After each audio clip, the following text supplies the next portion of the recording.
Hey y'all, back with it. What are you laughing at me? I just had a really funny thought. What? I could be like, and then you can word it. Oh, like take it like you're mouthing it, but Yeah. I'm actually saying it. Yeah. So everybody knows, you watch my videos pretty much every time I say hey y'all, and I get tagged and stuff all the time when people say like y'all. It's so funny. Like y'all. people will drive by something, they're like, they tag me, they're like, oh, I thought of you. Like, God, this is, I don't know if that's a good thing or a bad thing. I said but y'all in conversation the other week, and I was like, you're like, I'm officially a Floridian. Yeah. Oh my God. Jill's from New York, if you guys didn't know that. But she's transplant. She's basically a permanent snowbird. Yeah. Is kind of what. Yeah. She's one of those. So we wanted to talk about something that's really been helpful for both of us recently. Yeah. We've kind of talked a lot about this amongst ourselves and with clients and stuff. And it's really setting up your daily routine. So honestly, having a daily routine is one of the most impactful things that yeah. I mean, you notice a big difference even within like a week, Yeah, right? within a week, I felt like just a complete difference in my productivity, in just how I feel throughout the day too, just with just keeping organized, really. Yeah. Energy levels, you're more productive. And obviously we could talk about a bunch of different stuff with daily routine, but the first thing we want to kind of hit on is setting up non-negotiables for yourself. And I found this to be the most important piece, because what ends up happening sometimes for me is if I have like every single hour detailed out, that gets very overwhelming in like a bad way. But if I have certain things that are structured, okay, this is going to happen in the morning, and then okay, this is going to happen at night, and then I have all these other things that I need to do during the day. It, you know, obviously if you have like a scheduled, like an event or an appointment or a call or something, obviously that has to be scheduled. But so for morning, something that I started doing recently, and I talked about this a little bit on the story, is waking up earlier. And a huge thing that you can do for yourself is waking up within roughly the same hour and going to bed within the same hour. Obviously everybody's schedules fluctuate, like we get it, but you know, knowing that, okay, hey, I'm going to get up between 5:30 and 6:30, depending on when I go to bed between 9:30 and 10:30. That is my goal, is when I'm going to set that up. So when I go to bed and I know I have my alarm and I have to get up, and not just, hey, my alarm's going off, because I've set my alarm before and then like, you know, fucking roll over, snooze, whatever it is, right? If you say, hey, I'm going to do these you know, few things in the morning, right when I wake up, you're actually way more prompted to get up. Have you found that? Yeah. I recently got a puppy. Little Anakin. And it kind of forced me to just start this anyway. Also, I was kind of just like all over the place with my schedule. But having him to worry about and also just setting up my sleep schedule, it's really kept me on task. So I know I'm getting up at like 6 a.m., 6:30 each morning. I know I have to take care of him. I'm getting him all squared away within like an hour or so. And then I have time in the morning after that to just get my stuff started and really block out my morning with client work or schoolwork or anything that I'm doing. And then it just like sets me up for the rest of the day, and I feel like I've already been so productive before like 9 a.m. It's literally a game changer. So for me, what I started doing actually since coming back from the muster has been doing like morning movement, and it's still new to me, so I haven't been able to kind of articulate like thoughts or recommendations yet, so I've just been like posting it on my story pretty much every day. What I've been doing, not every day but most days, so people have been messaging me like, oh, like is this a workout or is this just movement? Or I'm like, I'm not labeling it right now, like I'm just doing this most days, and then I'm gonna get a few like hard workouts in it too. So for me, I've woken up and I've just started doing morning movement. So that could be I go and walk for 20 minutes, or I go do like a bike hit session, or I do an AMRAP like Metcon body weight, you know, or like a lightweight kind of training. So I've found that literally doing that for 10, 20, 30 minutes max, I wake up, I, you know, wash my face, change, go downstairs. We have a garage gym. It's amazing. I do that. Sweet. Well, you have a bike now, so it's similar, you know what I mean? So I've been doing something similar with the puppy. So like I take him on a 30-minute walk in the morning, or I also do that plus some bike, spinning bike, whatever it's called. Spin bike in the morning for like maybe 20 or so minutes. So I'm doing kind of like the same idea, just like like molding it into my schedule. Yeah, and you want it's getting your heart rate up, it's getting some activity in, but it's not like beating you down to the ground. Like that's really like the main takeaway that like with what I've been doing so far. As I kind of continue to do it, I will give people more feedback and some suggestions if you guys want to do it. But yeah, so just kind of some movement, 10 to 30 minutes. You know, get a sweat, get your heart rate going. I come in, I shower, I have my clothes laid out, I get ready for the day, and then I'm already set up to now attack the day. And instead of waking up and going, oh, I have stuff to do, but I don't know when I'm going to do it. Now you actually have a reason to wake up. It's literally, it's the same thing, but you just change your mindset. Yeah, it's like you have like not like a purpose, but like you have like a plan and you know where your time is going each day. So I always tell clients with these non-negotiables, pick like a few things that you want to get done and you have to get done each day. Block out time for them, whether it's in the morning, you want to get that movement in, or if it's in the afternoon after work, you want to get your workout in, or you want to block out time for family. Whatever it is, you block out time for that and you make it work with your schedule. And it's kind of like setting an appointment with yourself in a way where like, I'm going to get this done today because it's one of my priorities. Yeah. And it honestly just makes you more productive for the rest of the day.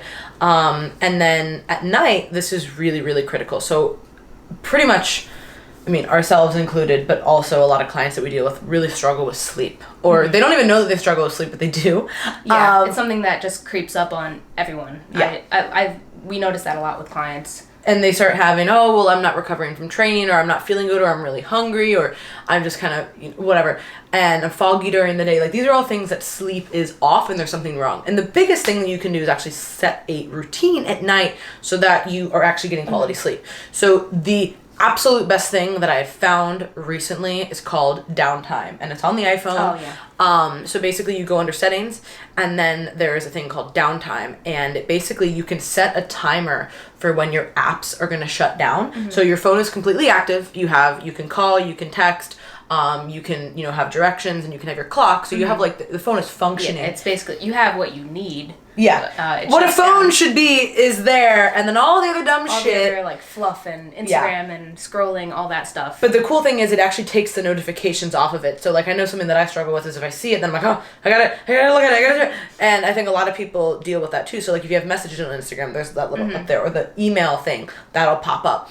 And get rid of those little red circles of death. Yeah, and for the most part, like, when I go to bed, like, my emails are done, but there's always something that comes up, right? Somebody sends something late, and I have a lot of my clients send their stuff in overnight. So I actually do have stuff that I'm going to get to the next day that's already in the inbox that I'm not necessarily supposed to be looking at, but just seeing that little red thing, you're like, oh, like, just gotta make it all nice. The OCD comes out. And honestly, the biggest problem, you guys, is before bed, people are not setting themselves up to actually fall asleep. Yeah. Like, what's the number one thing that everybody pretty much does?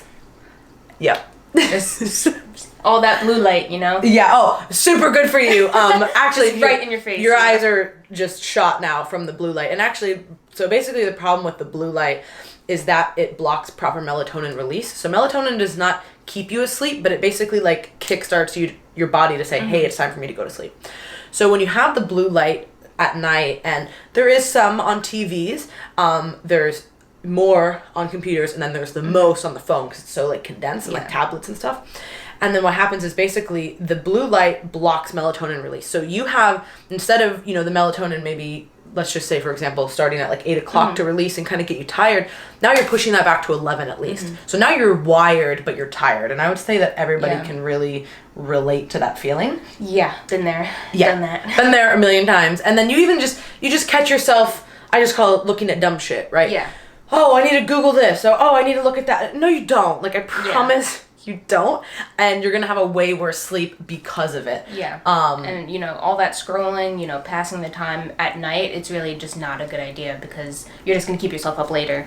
So yeah, and then that gets you thinking about something, then you start thinking about something else. Yeah, and then that's where the downtime is really good for just like getting that squared away. It's off. The app is off. So if you have to access it, you can, and it says like ignore for 15 minutes or whatever. So it does give you another step to like, I shouldn't do this.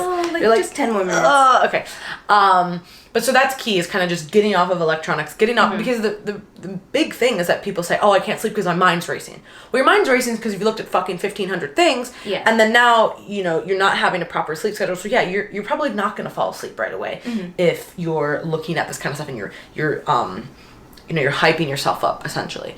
So getting off electronics is huge. Sleeping in a cool, dark room is another just scientifically proven actually something thing. I started doing. I've been doing this for like maybe a couple months now, but I don't even bring my laptop into my bedroom. I mean, obviously my phone is there because I'm charging it and I have my alarm, but I don't bring my laptop in there. I don't make my room a space where I'm like on my laptop or working or watching Netflix or anything like that. Yep. I don't have a TV in my bedroom. I know some people do. I don't. But I've kind of made my bedroom a space where sleep happens and no work, no scrolling, none of that stuff. And it really does help me get into like time to sleep, you know? Yeah, no, there's research on that. Like, your bed should be for sleeping, and if you are having problems sleeping, it's most likely because you're doing other stuff.